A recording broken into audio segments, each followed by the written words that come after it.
Guys welcome and welcome back to the channel. तो आज आम जाऊँ आम ट्यूशन सार को देखा करने को। तो को ट्यूशन तो आम +2 टाइम रे कोचिंग नौलु इंग्लिश कोचिंग सार पाखे। तो सार आज डाकिन कौन पे आई डोंट नो। आम जाऊँ सांग मैंने तो सेठी गला पर ब्लॉग कंटिन्यू करी। सो आज सार फास्ट ट्यूशन थिला। आम आसलु रेखार मोर आसलु आउ फ्रेंड के आसले नहीं आउ जड़े ट्यूशन आसी। सो आम सार को मीट करके पलि आसलु समस्ते सांग जीव बोली भाई किंतु आम जमा 2 जन जाइलु जमीक ब्लॉगर देखिथे आम 2 जन जाइलु आहरी भी 2-3 जन जाइए 5 जन जाइथांतु से फॉर सम रिजन मना कले कि आम जीवनु आम खाली रेखार मोर जाइलु।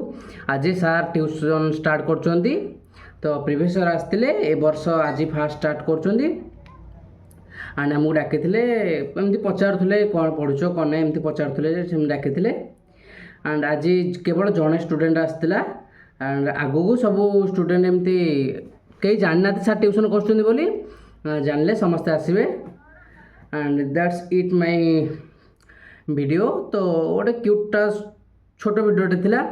जो वीडियोटा भल लगी do like share and subscribe.